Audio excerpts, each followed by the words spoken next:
India voice, आपकी सोच, आपकी आवाज। नमस्कार, आपका बहुत स्वागत है इंडिया वॉइस पे। मैं हूं आपके साथ समृद्ध मिश्रा। वक्त हो चला झारखंड के समाचारों का, तो बुलेटिन की शुरुआत करते हैं पहली खबर के साथ। झारखंड विधानसभा के शीतकालीन सत्र के चौथे दिन भी सदन के बाहर विपक्ष का जोरदार प्रदर्शन देखने को मिला।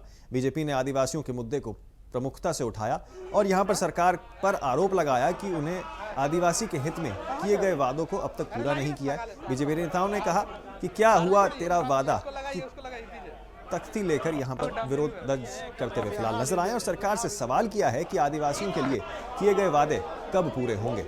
इस प्रदर्शन के साथ आपको बता दें कि बीजेपी के नेताओं ने सदन के बाहर जमकर नारेबाजी भी की है। वहीं सत्ता पक्ष ने विपक्ष पर पलटवार करते हुए कहा कि बीजेपी सिर्फ दावों के और दिखावे के लिए आंसू बहाती है, जबकि अपने शासनकाल में आदिवासियों और आम जनता का शोषण बीजेपी ने किया था। देखिए,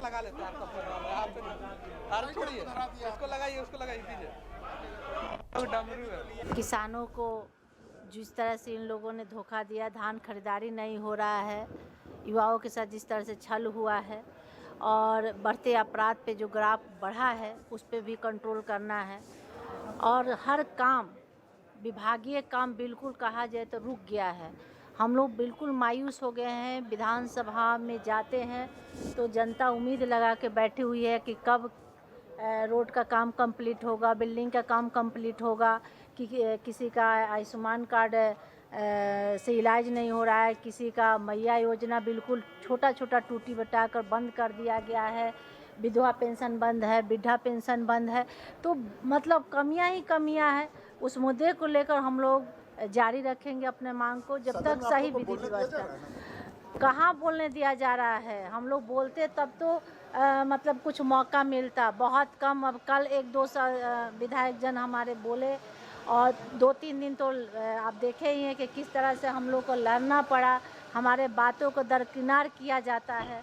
तो ऐसे ऐसे ये मुद्दे हैं। आप देखें कि हमारे धनबाद जिला में जहरीली गैस लगातार निकल रहा है। उस पर हम लोग बोल रहे हैं कि भाई यहाँ से एक टीम भेजा जाए जिसको कि उस पर कम से कम उस जहरीली गैस के बारे में कई ऐसा एजेंसी है कि पता लगा सकती है कि आखिर मतलब इसमें क्या वादा पे वादा कि सारा वादा तो पूरा हो ही रहा है। फेज वाइज चल रहा है वादा। तो कह रहे हैं कि भाई जब 40% पैसे खर्च नहीं हुए बजट के, फिर अनुपूरक बजट ले रहे हैं, विभाग में काम ठप पड़ा हुआ है। कोई विधायक सदन में कहते हैं विधायक को विधायक फंड नहीं मिल रहा है। देखिए, लोकतंत्र में ये वित्तीय प्रबंधन है कि हर 4 महीने में पैसा निकासी करना पड़ता है और विधानसभा की स्वीकृति लेनी पड़ती है। ये नियम है। चूँकि सरकार खर्च करेगी, अभी तो है ना, मार्च 31 तक इनको खर्च करना है, इसलिए इस पैसे को खर्च करेगी और ये खर्च का गारंटी सरकार दे रही है कि आगे खर्च जरूर करेगी और इसलिए पैसा हम लोगों ने केवल ध्वनि मत से इसको पारित कर दिया। देखिए, गाना गा रही है उधर मीरा जी, क्या हुआ तेरा वादा। तो मैंने तो बोला था कि हंसुआ के बयान में खुरपी का गाना, यही तो होता है। ठीक है, आज चलेगा दादा। हो हामिन कर श्रद्धे अटल बिहारी वाजपेयी जी दे है तू आरी जे झारखंड हामिन के मिल है, इके खंड खंड होते तो हामिन नहीं देख सकियोला। और जहिया झारखंड में कोई आपत विपत पड़ता तो हामिनी के छोड़े वाला ना कियो। इस सरकार का सोचत है हामिन नागपुरी ना की? अरे हामिनो नागपुरी है कि हामिनो असली झारखंडी है कि हामिनो झारखंडे करे है कि ईमान के अनैतिक के नहीं सुनबो।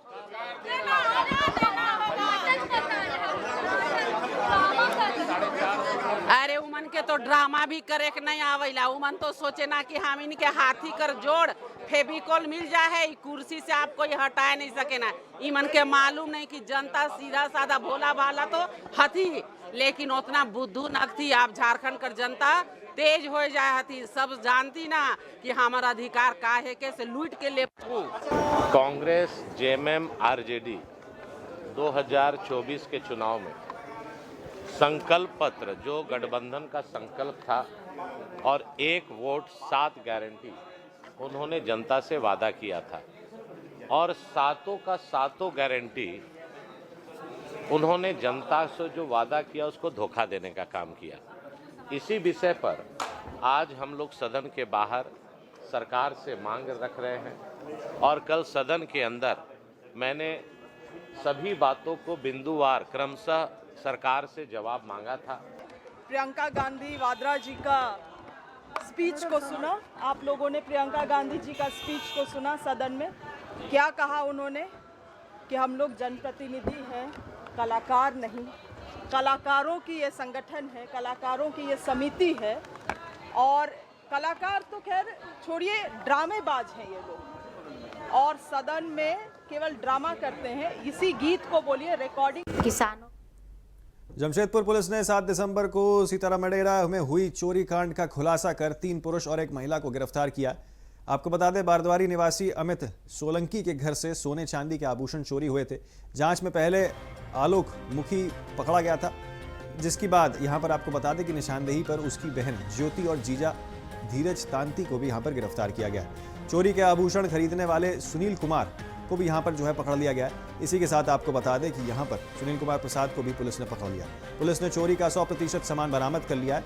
सभी आरोपियों को न्यायिक हिरासत में भेज दिया गया है और ये जानकारी आपको बता दें कि सिटी एसपी ने खुद साझा की है।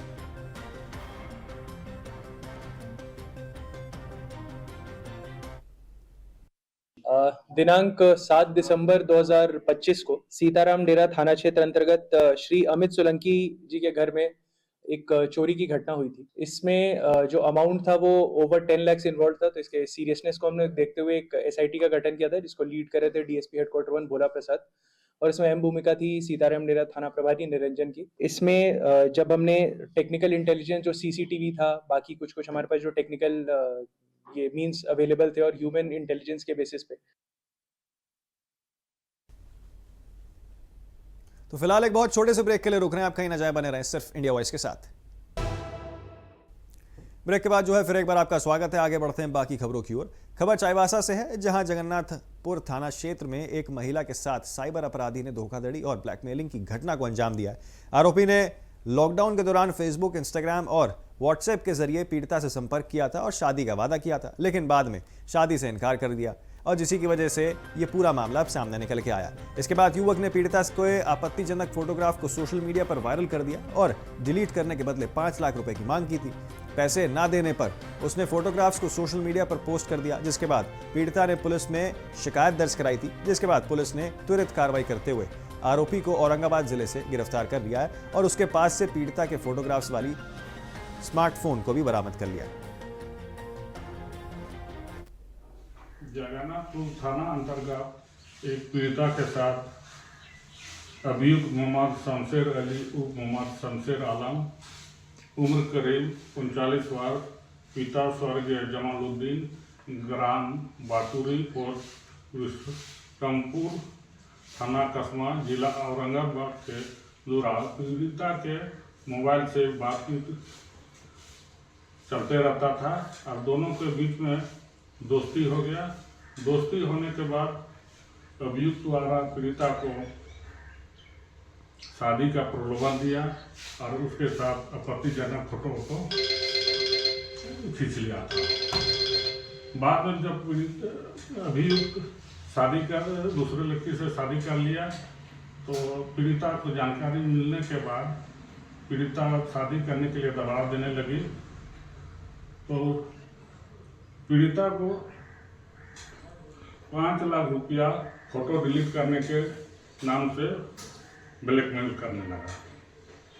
जब पैसा पीड़िता 5 लाख रुपया नहीं दे पाई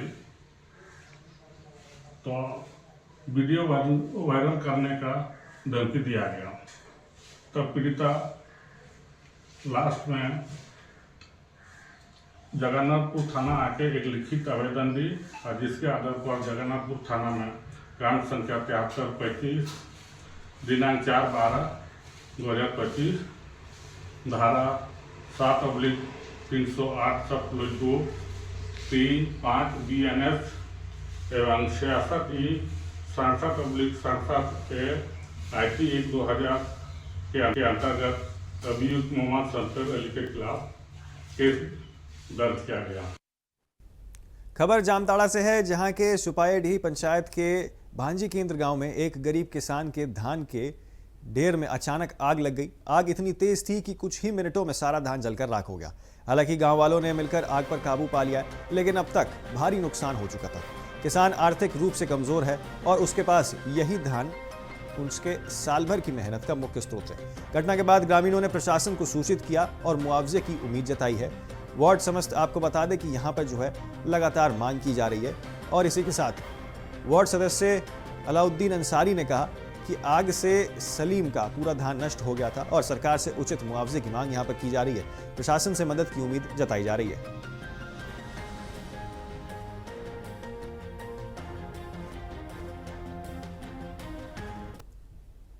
आगे बढ़ते हैं अब एक बहुत ही अहम खबर जो आपके लिए सामने निकल के आ रही है। आजकल मोबाइल फोन हर किसी की जरूरत बन गया है, लेकिन बच्चों के लिए यही मोबाइल फोन एक खतरा भी बनता जा रहा है। इस बड़ी समस्या को देखते हुए अब झारखंड के शिक्षा विभाग ने बच्चों और अभिभावकों को जागरूक करने के लिए एक मुहिम यहां पर शुरू की है। बच्चों के शारीरिक और मानसिक सेहत को ध्यान में रखते हुए झारखंड के सरकारी और निजी स्कूल मिलकर स्क्रीन टाइमिंग को लेकर अभियान चला रहे हैं। आपको दिखाते हैं पूरा मामला हमारी इस खास रिपोर्ट के जरिए।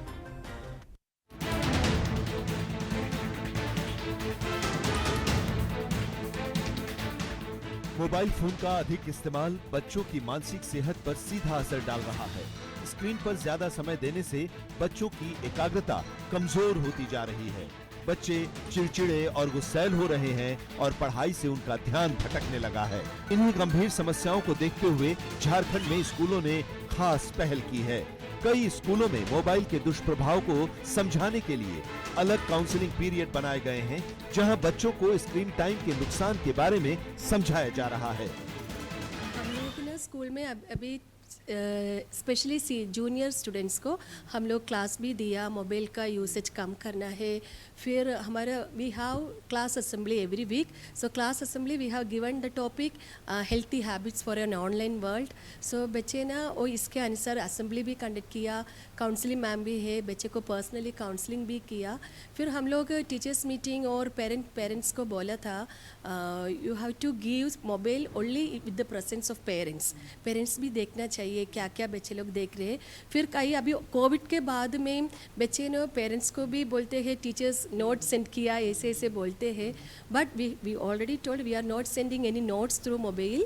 सो you have to take care of the children for healthy mobile usage हम लोग प्रमोट करते हैं। मोबाइल में उलझे रहने वाले बच्चे आउटडोर गेम्स नहीं खेल पाते और इसके साथ ही शरीर पर दुष्प्रभाव भी देखने को मिल रहा है। शारीरिक गतिविधि कम होने से मोटापा, कमजोर इम्यूनिटी और पोस्चर की समस्या बढ़ रही है। लंबे समय तक बैठकर मोबाइल देखने से रीढ़ और गर्दन पर भी असर पड़ रहा है। इसी को ध्यान में रखते हुए विभाग ने गाइडलाइन जारी की है, जिसके तहत क्लासरूम में बच्चों को फिजिकल एक्टिविटी और स्क्रीन बैलेंस के महत्व के बारे में बताया जा रहा है। और इस कार्यक्रम का नाम है समूह चर्चा, जो नवंबर माह से शुरू है। ये पूरे जिला में चलाया जा रहा है, जितने भी विद्यालय हैं, स्पेशली 6 to 8 के बच्चों के लिए है। और हर माह का सर के द्वारा एक टॉपिक दिया जाता है। जैसे इस बार का टॉपिक आप देख रहे हैं, मोबाइल का उपयोग लाभदायक या हानिकारक। तो बच्चे जो है चेतना सत्र में हम लोग ये समूह चर्चा बच्चों से करवाते हैं और हर बच्चा ग्रुप में बटा हुआ है और 8 से 10 के ग्रुप में हम लोग बच्चों को रखते हैं और बच्चे अपनी बात को रखते हैं, उसके फेवर में भी, उसके अगेंस्ट में भी, पक्ष विपक्ष दोनों में। तो ये बहुत ही अच्छा है, एक महत्वपूर्ण नवाचार है सर के द्वारा शुरू किया गया, जिससे बच्चों में आलोचनात्मक सोच जो है, तार्किक सोच है, नेतृत्व क्षमता, ये सब का विकसित हो रहा है। संवाद कौशल बच्चों में बढ़ रहा है, आत्मविश्वास के साथ बच्चे बोल रहे हैं। और अगर ये सोच रहा है, इसका मतलब वो इम्प्लीमेंट भी करेगा अपने पर, तो फ्यूचर में ये ज़रूर मोबाइल को यूज़ करने से पहले एक बार उस बात को याद रखेगा कि हम अपने समूह चर्चा में अपनी बात को कैसे रखे थे। अभी हम लोग स्टूडेंट है, इसीलिए स्टूडेंट को सिर्फ बुक में ही फोकस करना चाहिए और मोबाइल देखने से हमारा टाइम वेस्ट होता है और जो हम लोग बनना चाहते हैं वो भी नहीं बन पाएंगे मोबाइल के चक्कर में। इसीलिए हमें फोकस बुक में करना चाहिए और मम्मी पापा से एक बार राय लेना चाहिए। बहुत नुकसान भी है, बहुत फ़ायदा भी है। हम लोग दोनों ही अगर नियंत्रण मात्रा में करें तो दोनों ही उपयोग में आता है हम लोग का। हमें ज़्यादातर मोबाइल अपने ज़्यादातर ज़रूरतों के हिसाब से काम करना चाहिए। जैसे हम लोग बच्चों पढ़ाई पे ज़्यादा ध्यान दे सकते हैं फ़ोन से। उधर झारखंड शिक्षा परियोजना के निदेशक शशि रंजन ने अभिभावकों से अपील की है कि सिर्फ स्कूल ही नहीं बल्कि घर में भी बच्चों को मोबाइल के खतरे के बारे में जागरूक करें। देखिए, मोबाइल तो का बहुत उपयोगी चीज़ है, ये उपकरण है और इसका यूज़ तो सभी कोई करते हैं, लेकिन देखा गया है कि जो विभिन्न जो रिसर्च किए गए हैं तो बच्चों में, खासकर छोटे बच्चों में स्क्रीन टाइमिंग को लेकर काफ़ी ज़्यादा परेशानी हो रही है, क्योंकि स्क्रीन टाइम ज़्यादा होने से जो बच्चे का जो स्वाभाविक विकास जो होता है वह कहीं ना कहीं हैम्पर होता है। तो सभी जो हमारे पेरेंट्स हैं, माता पिता, अभिभावक हैं, इसके उपयोग को लेकर सावधानी बरतनी चाहिए। इसमें सबसे बड़ी चीज़ देखी गई है कि जो आउटडोर एक्टिविटीज़ होते हैं वो लिमिटेड हो जाते हैं। बच्चे बाहर नहीं जाते हैं, बच्चों के साथ जो उनके फ्रेंड रहते हैं उनके साथ घुलते मिलते नहीं हैं। तो जो विकास जो होता है बच्चों का वो सोसाइटी में, समाज में रहने से, बातचीत करने से, अपने फ्रेंड के साथ खेलने से, आउटडोर एक्टिविटी करने से सभी तरह का विकास होता है, मानसिक विकास हो, शारीरिक विकास हो। इसलिए जो मोबाइल और का उपयोग और इसके स्क्रीन टाइम को लेकर हमेशा हम लोग को सचेत रहना चाहिए बच्चों के प्रति। ऑनलाइन गेमिंग, सोशल मीडिया और बढ़ते स्क्रीन टाइम के इस दौर में बच्चों की एकाग्रता लगातार प्रभावित हो रही है। ऐसे में जरूरी है कि स्कूल, अभिभावक और समाज मिलकर बच्चों को डिजिटल बैलेंस की नई दिशा दिखाएं। रांची से इंडिया वॉइस के लिए नौशाद की रिपोर्ट।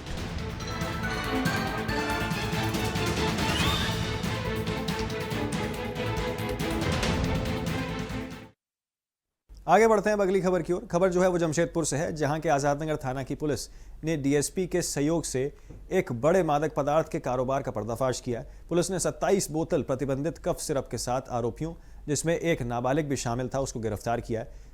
पुलिस को यहां पर सूचना मिली थी कि आजादनगर के मुर्दा मैदान के पास 2 संदिग्ध युवक एक नाबालिग समेत प्रतिबंधित कफ सिरप की बिक्री कर रहे थे। इस सूचना के बाद पुलिस ने एक छापेमारी दल का गठन किया और दोनों आरोपियों को मौके से गिरफ्तार कर लिया। तलाशी के दौरान उनके पास से 27 बोतल कफ सिरप बरामद किए गए। पुलिस ने बताया कि इस अवैध कारोबार की रोकथाम के लिए कार्रवाई की जा रही है और आरोपियों की जल्द से जल्द जेल भेजने की भी तैयारी यहां पर की जा रही है। जिले में वरीय पुलिस अधीक्षक महोदय जमशेदपुर के निर्देशानुसार पूरे जिला में हम लोगों थाना स्तर से और अन्य स्तर से नशा उन्मूलन और जो कि ड्रग्स का जो कारोबार हो रहा है उसको रोकने के लिए हम लोग लगातार छापामारी कर रहे हैं। और इसी के क्रम में कल एक सूचना प्राप्त हुई थी कि आजादनगर थाना क्षेत्र अंतर्गत मुर्दा मैदान है, उस मुर्दे मैदान में कुछ व्यक्ति जो है नशे का कारोबार कर रहे हैं, उसको बेच रहे हैं। इस सूचना के सत्यापन के लिए एक छापामारी टीम का गठन किया गया, जिसमें थाना और अन्य पदाधिकारी को शामिल किया गया। छापामारी के क्रम में वहाँ पर 2 व्यक्ति को पाया गया, जिसमें एक इमरान खान उर्फ विक्की नाम का व्यक्ति को गिरफ्तार किया गया। उसको जब सर्च किया गया, उसके बॉडी और उसके पास से सर्च किया गया तो उसके पास से भारी मात्रा में जो कफ सिरप है, जो ड्रग्स के रूप में इस्तेमाल किया जाता है, वो बरामद किया गया। कुल इसमें 27 बोतल ड्रग्स पाया गया है और कफ सिरप का, और एक उसके साथ एक बच्चा जो था, जो जिसको विरोध किया गया है, वो दोनों को हम लोग ये तो पूर्व में भी जेल जा चुका है ना? हाँ, इसका पूर्व में आपराधिक इतिहास रहा है। इमरान खान का पूर्व में आपराधिक इतिहास रहा है। 25 केस नंबर है, जिसमें आजादनगर थाना कांड संख्या 25 है, जिसमें इसको गिरफ्तार करके आर्म्स एक्ट में इसको सेटअप किया गया था और आरोप पत्र। खबर जमशेदपुर से है, जहां भारत और झारखंड के किसानों के लिए एक नई तकनीक उभर कर आई है। आपको बता दें, जो उन्हें उत्तम खेती करने में मदद करेगी। जमशेदपुर के ग्रामीण इलाकों में किसान अब नई छिड़काव विधि का इस्तेमाल कर रहे हैं, जिससे न केवल पानी की बचत हो रही है बल्कि मजदूरों की भी आवश्यकता की कम हो रही है।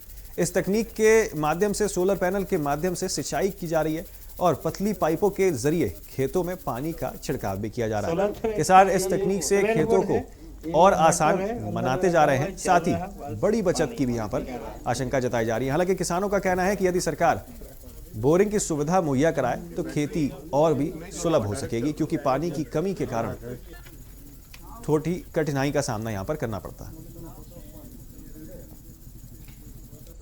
करते हैं तो इसमें सोलर पैनल तो दे रहा है, तो हर किसान का बोरिंग करना मुश्किल हो रहा है, थोड़ा बजट ज़्यादा हो रहा है। अगर बोरिंग मिल जाता सरकार की तरफ से तो किसान सुविधा होता। क्या क्या खेती आप लोग करते हैं? फूल गोभी, बंधा गोभी, बैगन, टमाटर सब कुछ ये करते हैं। बरसात के बाद क्या समस्या है, उसी के चलते हम लोग नहीं कर पाते हैं। नहीं उतना तो नहीं मिल पा रहा, पानी के चलते बाजार के हिसाब से होता है। बाजार जैसे कभी कभार मिल जाता है। इस साल तो सब्जी हुआ नहीं, तो रेट था सब्जी का। और किसानों के लिए बोरिंग का ये होने से थोड़ा सुविधा होता खेती करने में। पानी का ही तो समस्या है। बोकारो जिले के आपको बता दें कि फुरसो नगर परिषद क्षेत्र में बुधवार को सफाई व्यवस्था पूरी तरीके से ठप हो गई थी।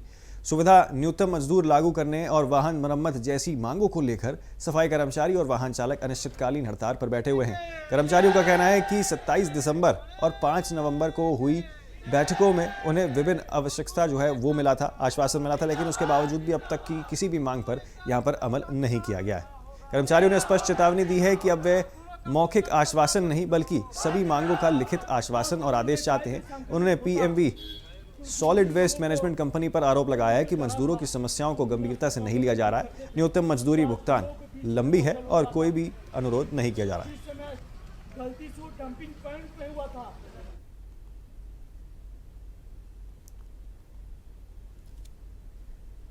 तो अगली खबर का रुख करते हैं। आपको बता दें सरायकेला खरसावां जिले के राजनगर प्रखंड के बड़े सिजोला गांव में अब आपको बता दें भक्ति और पारंपरिक का शानदार संगम देखने को मिला, जहां सत्यंग बल्ग सिरज्वाला और श्री लक्ष्मी पूजा कमेटी द्वारा मां लक्ष्मी मंदिर की भव्य प्रांगण प्रतिष्ठा का आयोजन किया गया।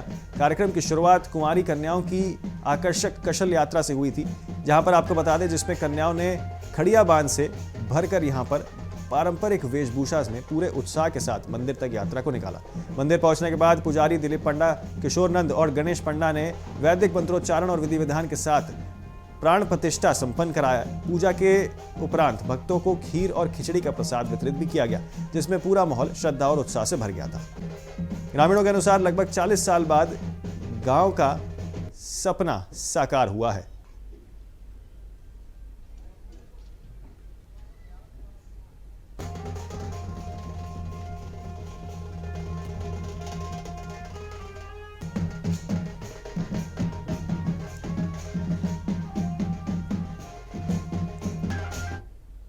तो फिलहाल के लिए झारखंड के समाचारों में मेरे साथ इतना ही, लेकिन बाकी तमाम खबरों और अपडेट्स के लिए आप देखते रहें और बने रहें सिर्फ इंडिया वॉइस के साथ।